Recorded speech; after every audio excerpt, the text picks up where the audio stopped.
figure out, like take time to write down all the aspects of that individual that you want to become.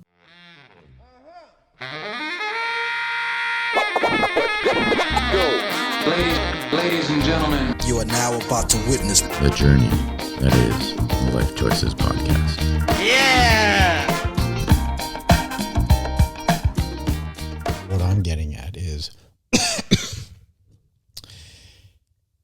if you want to become, you need to figure out who it is you want to become in 1 year, 2 year, 5 year, 10 year, whatever your plan is, right? And people often ask, like, well, how did he do it, or how did they get there? What was their secret sauce, or whatever that might be, right? What I figured out you need to do is you need to take some time for yourself and get a book out and write down exactly who you want to be a year from now, 2 years, 5 years, 10 years from now. And you need to figure out, what does that person do every day? What is that person's thought process? How does that person deal with other people? How does that person deal with other situations? People have said you need to become the person you want to be today. You really do have to think about every aspect of who that person is a year from now, 2 years, 5 years, 10 years from now, right? How does that person handle communication with others? How does that person eat daily, think daily? You have to put those things into action today. So for me, like a year ago, I wanted to be a person that had more discipline. Not necessarily more motivation, because motivation kind of fades away, and that's something that you have to dig deep inside yourself to find that motivation. But the disciplined human being that I wanted to become, I figured out, what will he do? What will Bradley do a year from now? And I started doing that in my daily activities. One of them was reading a chapter, minimum of a chapter every day. Another one was working out regularly. In order to become what you see out there, like the people you admire, the people that you look at and you think, oh my God, I wish I had that physique, or I wish I had that job. You have to figure out what it was that they did to get that stuff, right? So like for me, I chose to put the discipline in. Making that decision to become the person you want to be in the future today means that you have to look inside yourself and figure out what it is that you do on a daily basis, which is not getting you to that point. For me, sometimes I get paralyzed by my own laziness. So I use excuses like, oh, it was a long day at work. Maybe I'll do that workout tomorrow, or that was a long day at work. So maybe I'll put off the reading today.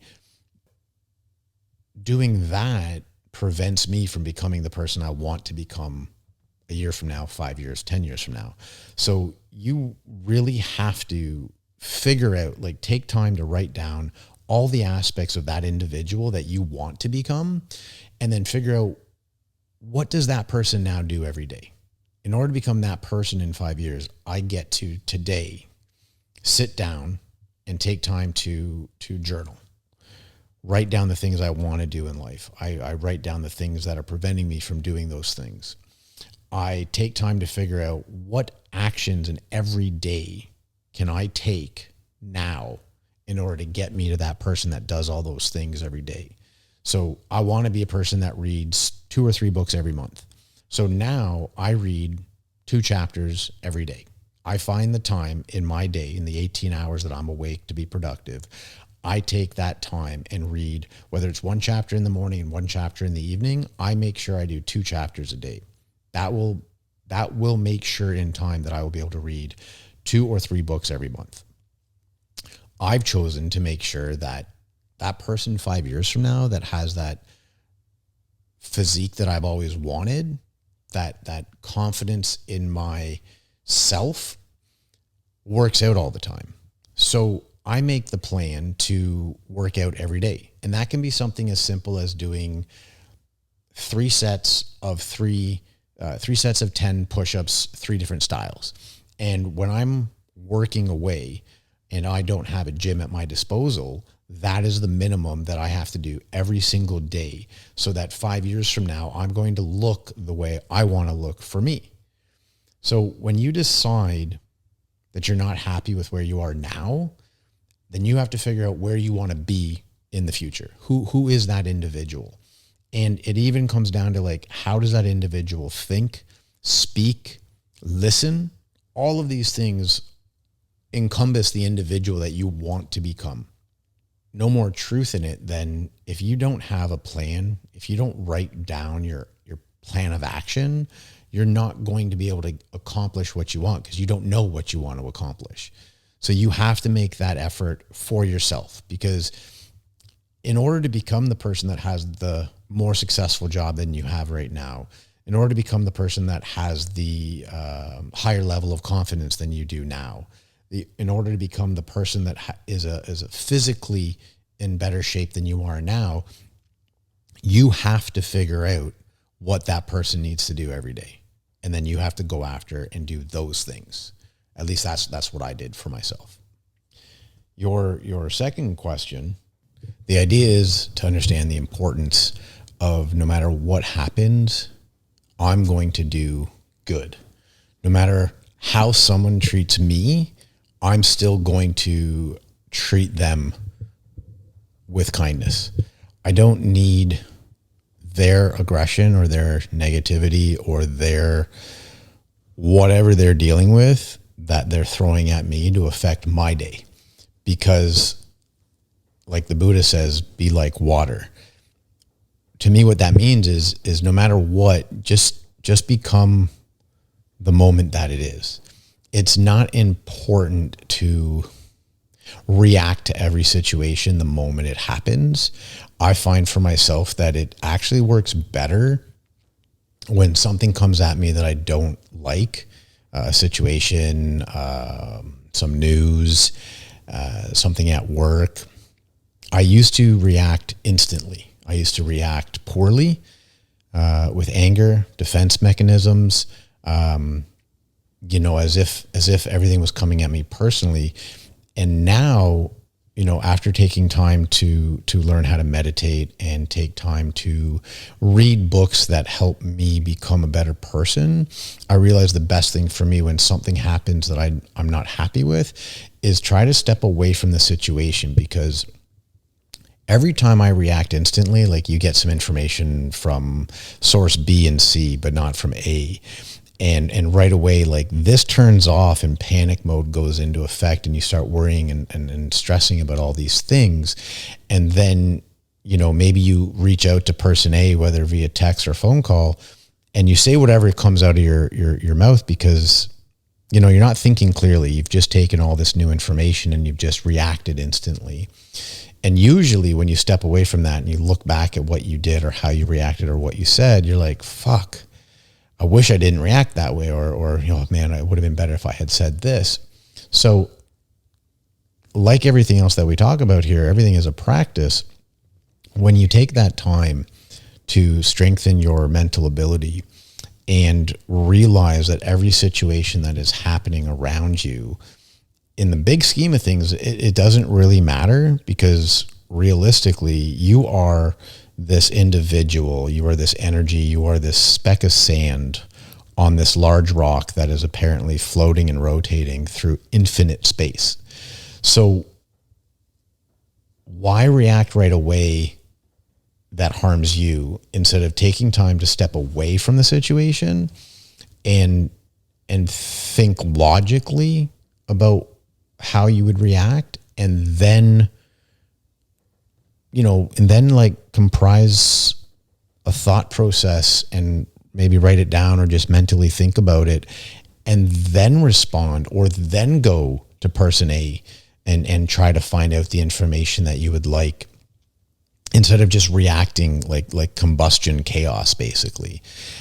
For me, it's taken me the better part of my 47 years to figure out that instantly reacting to a situation or instantly reacting to news is not the best result for me. I have to calmly step away. I need to speak out loud to whoever I speak to, in those moments of one-on-one, me to me, basically, and really contemplate, like, what is actually happening in this situation? What does it mean to me in this moment? Like, do I really need to worry about it a day from now, 5 days from now? Because another great quote that I like is 95% of the things we worry about never actually happen.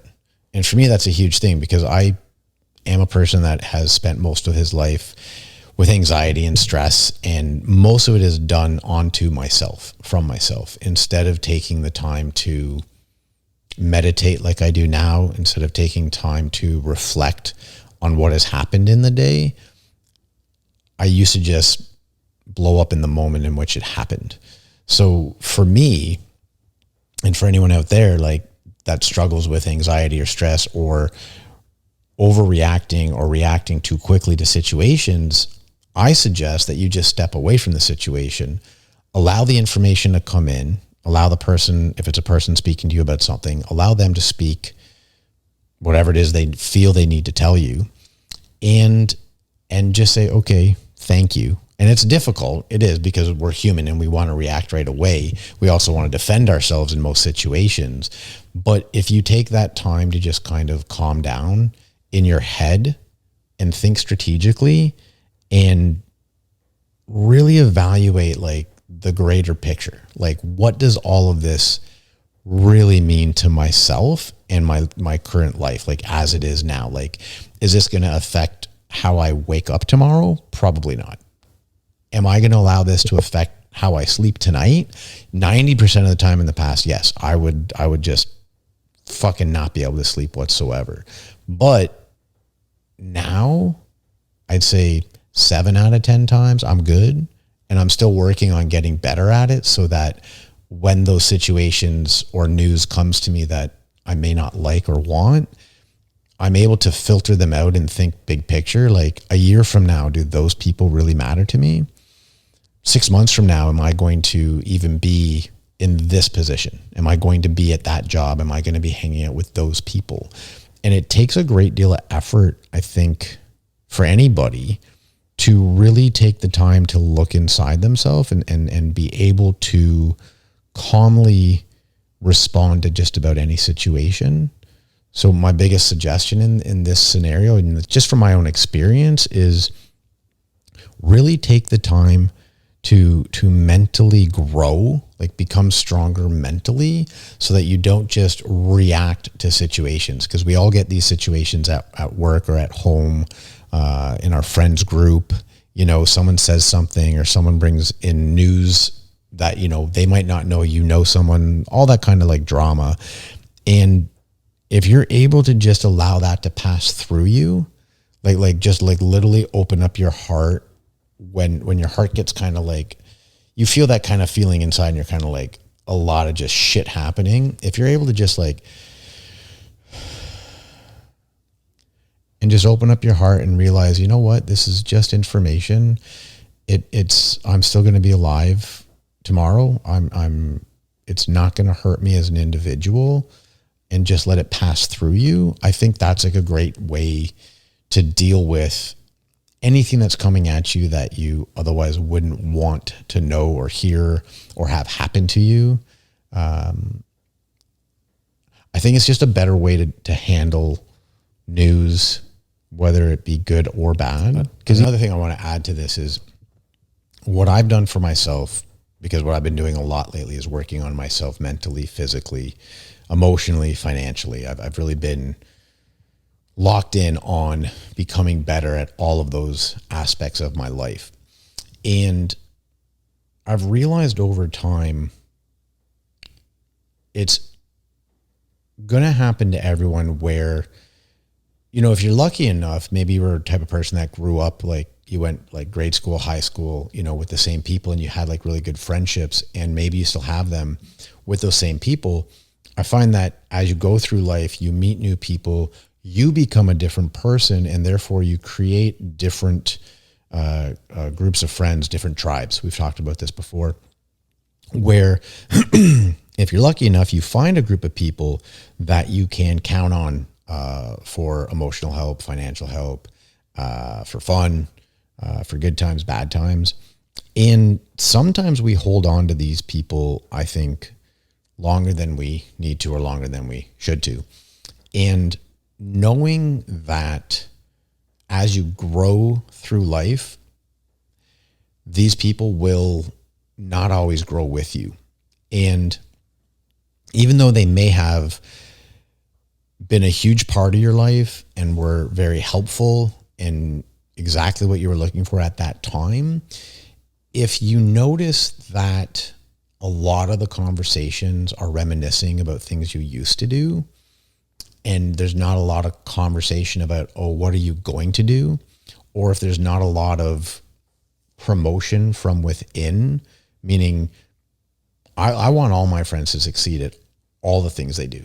I truly want every one of them to live happier lives with less stress mentally and with more freedom emotionally, more freedom financially, and more freedom just within themselves.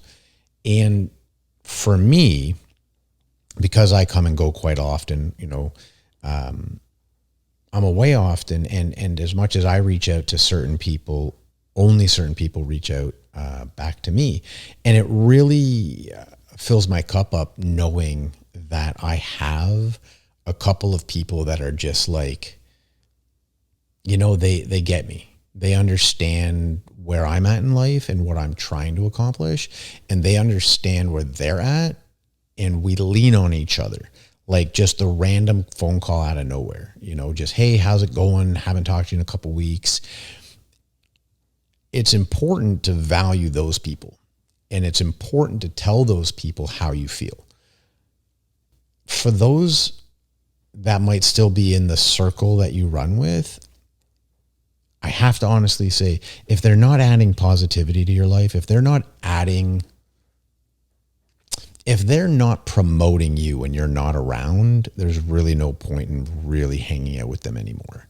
When you zone in so much on what you want to accomplish and you go after what really makes you happy, and you pull away, or if you are just not around as much, you'll see, even if you're reaching out to everyone, you'll see who's reaching out to you, and it's okay. There's nothing, you can't hold anything against those people or against yourself, because we all grow differently, and you just have to be okay with letting go of people in your life that are not adding something positive in it today.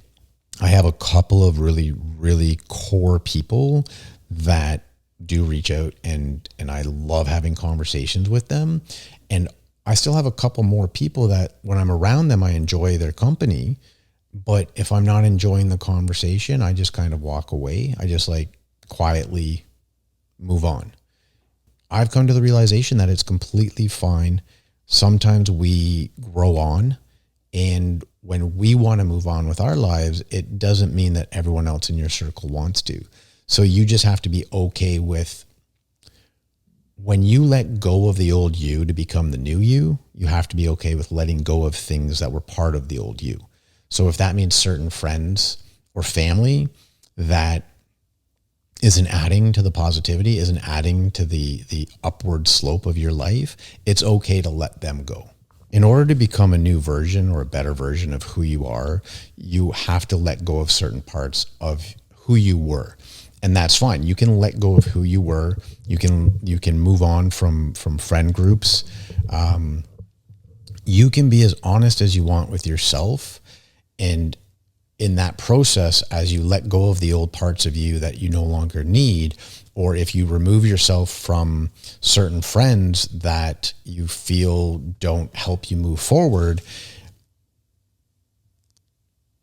once you make that step of letting go of all the old parts of you in order to get to the new you, you will feel so much better, because every day that I take time to think about it at the end of my day, when I evaluate my day, and I think about the people who mean the most to me and the people who genuinely care and put in the effort as much as I put in the effort, it's a two-way street. I feel so much better knowing that they're out there. I may not see them every day, but I know they're out there. And it's, for me right now, it's all about building my future team. And my future team is this person right here first, because I need to make sure that I'm the happiest, the most productive, the most mentally stable, the most physically fit that I can be for me in order to become as productive, successful, and happy as I want to be. And then the extension of my team is those close individuals, whether they be family or friends, that genuinely care and genuinely want to be there, whether it's once every couple of weeks, once a month, once a year, whatever it is. If it's a genuine connection, then I want to hold on to that. And then obviously, girlfriend becoming wife, having children, that is the team I'm looking for. And I'm okay with letting go of all the old parts of me, because I no longer want to be that person. I want to become better. And that's where I'm at right now. That's kind of where I want to go with everything, is just become the best version of me possible and being okay with letting go of everything else out there. Thank you very much, everyone, for coming back again this week. I hope you're enjoying what we've been doing here at Lyfe Choices. Don't forget to scroll on down and hit subscribe for us. And we'll see you next week here, Tuesday at 2 p.m. on the Lyfe Choices podcast. Much love, everybody. You are now about The Journey, Life Choices podcast.